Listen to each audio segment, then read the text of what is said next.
নমস্কাৰ সকলোকে মই টবিয়ে স্বাগতম জনাইছোঁ মোৰ এটি নতুন ভিডিঅ'লৈ। এয়া ৰাতিপুৱাৰ পৰাই ভিডিঅ'টো আৰম্ভ কৰিছোঁ। ৰাতিপুৱা জিমলৈ বুলি ওলালোঁ আৰু আজি বতৰটো অকণমান কুঁৱলী নিচিনা হৈ আছিলে, কিন্তু ৰাতিপুৱাই যিটো ৰ'দ মাৰিছে নহয় ৰাম ৰাম, দিনটোলৈ কিমান গৰম হ'ব সেইটো মানে গম পোৱা গৈছে আৰু তথাপিতো জিমটো কেতিয়াও স্কিপ নকৰোঁ, যিহেতু নতুনকৈ আৰম্ভ কৰিছোঁ। গতিকে আৰু মোৰ খুব বেছি ভাল লগা হৈছে ৰাতিপুৱা সময়কণ জিমলৈ গৈ। আৰু ৰাতিপুৱা ইয়াৰ পৰিৱেশ দেখিছেনে, অকণমান কুঁৱলী নিচিনা হৈছে, এইফালে ডাৱৰো আছে, ডাৱৰৰ মাজেদি বেলিটো ওলাইছে, ইমান ভাল লাগিছে পৰিৱেশটো। আৰু পাই গ'লোগে জিম। জিম গৈ প্ৰথমতে আমি জুম্বা আৰম্ভ কৰিলোঁ।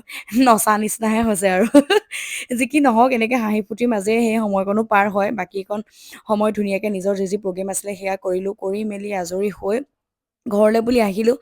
আজি আকৌ দেহাৰ গাটো ৰাতিপুৱাৰ পৰা অকণমান বেয়া বেয়া কৈ আছে, তাই মূৰটো বিষাইছে বুলি কৈ আছে, তাই শুই আছে। আৰু আহি পাই ঘৰত লাগিলোঁ, ভাবিলোঁ আজি ড্ৰয়িং ৰুমটো অকণমান চিজিল কৰোঁ, এই বস্তুখিনি অকণমান ইফাল সিফালকৈ মোহাৰি কোহাৰি চফা কৰোঁ বুলি উলিয়াই লৈছোঁ। ভাল লাগে মোৰ এই ড্ৰয়িং ৰুমত বহি থাকি, বিৰাট বেছি ভাল লাগে, কাৰণ ড্ৰয়িং ৰুমত সজাই থোৱা মোৰ প্ৰতিটো বস্তুৰ লগত এটা এটা স্মৃতি জড়িত হৈ আছে। খুব বেছি ভাল লাগে, হয়তো সকলোৱে অনুভৱ কৰিব পাৰে যিসকলৰ নিজৰ আৰু এই বস্তুখিনি এনেকৈ সজাই থোৱা থাকে। গতিকে ড্ৰয়িং ৰুমত বহি মই প্ৰতিটো বস্তু চাই থাকিলে মানে সেই দিনটোৰ কিবা এটা মুহূৰ্ত মনলৈ আহি থাকে, মোৰ খুব বেছি ভাল লাগে। বাকী যি কি নহওক, এইখিনি চিজিল কৰিব লৈছোঁ আৰু এইখিনি বহুতখিনি মোৰ বন্ধাবলগীয়া আছে, এনেকৈ আছে, সদায় পাহৰি থাকোঁ, নিমকৈ পাহৰি থাকোঁ। আৰু এয়া বাকী মই এইখিনি ধুনীয়াকৈ তলত এখন কাৰ্পেট নিচিনাকৈ পাৰি লৈছোঁ, ইয়াতে বোলো জাপিকেইটা ধুনীয়াকৈ সজাই থ'ম, ডাঙৰ পৰা সৰুলৈকে সজাম বুলি ভাবিছোঁ। আৰু ডাঙৰ জাপি এটা আছিলে, সেইটো ওপৰত মানে সেইটো গজাল দি তাত মানে থৈ দিলোঁ।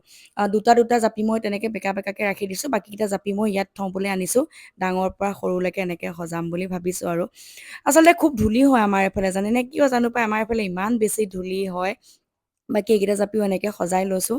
এতিয়া জাপিকেইটাৰ সন্মুখত কেইটামান ট্ৰফি, মানে ওপৰত মই ট্ৰফি থ'বৰ কাৰণে দুডালমান ষ্টেণ্ড বনাইছিলোঁ, কিন্তু তাতে মানে জেগা নাইকিয়া হ'ল, সেইকাৰণে ইয়াতে থ'ম।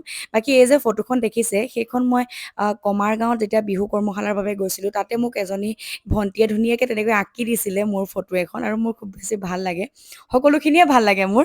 বাকী আপোনালোকে মোৰ কাপোৰটো ইগন'ৰ কৰিব হা, মই যি পিন্ধি আছোঁ, কাৰণ কাম কৰাৰ সময়ত মই ভাল কাপোৰ পিন্ধি লাভ নাই, মই বহুত বেছি মানে হাতখন বাৰে প্ৰতি মই মানে গাতে মোহাৰি থাকোঁ। আৰু এই জাকৈখন চাওক অকণমানিকৈ, আৰু সেইটো যে বাঁহৰ বটলটো মই কাজিৰঙাৰ পৰা আনিছিলোঁ, আৰু গোটেইকেইটা ইয়াতে ধুনীয়াকৈ সজালোঁ। এইটো হ'ল মাইণ্ডাই খেলি পোৱা ট্ৰফি, ডাঙৰটো মাজতে ৰাখি দিলোঁ, ছাইডত সৰু সৰু ট্ৰফিকেইটাত দিলোঁ দি, আৰু এইখন দেখিছে নহয়, এখন মেৰাপানীত মোক দিছিলে সম্বৰ্ধনা পত্ৰ। আৰু এয়া হ'ল যুৱ প্ৰতিভা বঁটা, আমাৰ বিহপুৰীয়া সমষ্টিত বিজেপি এই চৰকাৰৰ ফালৰ পৰা মোক মানে দিছিলে, আৰু এখন তাত আঁৰি থৈছোঁ। বাকীকেইখনো আঁৰিম বুলি ভাবিছিলোঁ, কিন্তু সেই পিনটো নাই, মানে সেইকাৰণে আঁৰিব পৰা নাই, ইয়াতে ৰাখিলোঁ। পাছে পৰে মই ধুনীয়াকৈ সেইকেইটা পিনটো লগাই মই ৱালত আঁৰি দিম। যি কি নহওক, ৰুমটো ধুনীয়াকৈ চিজিল কৰি হ'ল। এতিয়া আহিলোঁ পাকঘৰলৈ, কাৰণ ফুল এটা আছিলে, ফুলটো ধুই ধাই ধুনীয়াকৈ শুকাব দিছিলোঁ, এতিয়া অলপ শুকালে, ভাবিলোঁ এইটো সজাই থওঁ। মোৰ যে এই ফুলটো ইমান বেছি ভাল লাগে নহয়, এইটো মই দুৰ্গা পূজাত ক'ত কিনিছিলোঁ জানে, গোলাঘাট গৈছিলোঁ, মই গোলাঘাটৰ পৰা কিনি আনিছিলোঁ এইটো। আৰু বাকী এই বেজখিনিৰ কথা নকওঁৱেই, এইখিনি দেহাই সদায় এটা এৰুৱাই, ক'ত কেনেকৈ ক'ত পেলাই ঠিক নাই, মানে কি ক'ব আৰু, ইমান ধুনীয়াকৈ ৰাখিবলৈ চেষ্টা কৰোঁ, তাই মানে এটা মনে মনে খুলি নি থাকে। শেষত থাকি গ'ল গড়কেইটাও বোলো সজাই লওঁ, এজনী মাক আৰু এইটো হ'ল পোৱালি দেই। মানে দেহাৰ ভাষাত কৈছোঁ, আৰু দেহাই মোক কয় মা, এইটো এজনী মাক আৰু এইটো হ'ল পোৱালি। বাকী যি কি নহওক, এতিয়া আহি গ'লোঁ পাকঘৰলৈ, পাকঘৰৰ অৱস্থা দেখিছেনে কি হৈ আছে, গোটেই বাচন চাচন চিজিল কৰিবলগীয়া হৈ আছে, কাপোৰ কানিখিনি ধুই ধাই মেলিবলগীয়া হৈ আছে। আৰু ৰাতিপুৱা চাহ খাই এনেকৈ থৈ দিলোঁ, আৰু এতিয়া চববিলাক চিজিল কৰিম। এইফালে গাখীৰ গৰম কৰি থৈছোঁ, মাইণ্ডে যিহেতু অ'টছ খায়, তাৰ আগতে ভাবিলোঁ পাকঘৰটো অকণমান চিজিল কৰি লওঁ এফালে। আৰু এটা কথা কি জানেনে, চবতে কাম শেষ হৈ যাব, কিন্তু পাকঘৰত কাম শেষ নহয়, এইটো একদম সঁচা কথা। আৰু পাকঘৰটো চিজিল কৰি থাকোঁতে এই ফুলটো চকুত পৰিলে, ভাবিলোঁ এই ফুলটো আজি ধুই ধাই অকণমান চাফা কৰোঁ, কালিৰ পৰা ফুলকে ধুইয়ে আছোঁ ৰাইজ, কি ক'ব আৰু। আমাৰ ঘৰত মানে এনেকুৱা আৰ্টিফিচিয়েল প্লাণ্ট মানে বহুতখিনি আছে, ইফালে সিফালে সজাই থৈছোঁ। বাকী সেইটো ধুই থাকোঁতে আকৌ মনত পৰিলে যে আৰু এটা ফুল আছিলে নহয়, সেইটো আনিলোঁগৈ, এইটো গোটেইকেইটা ধুই পেলানি শুকুৱাই থওঁ বুলি ভাবিলোঁ।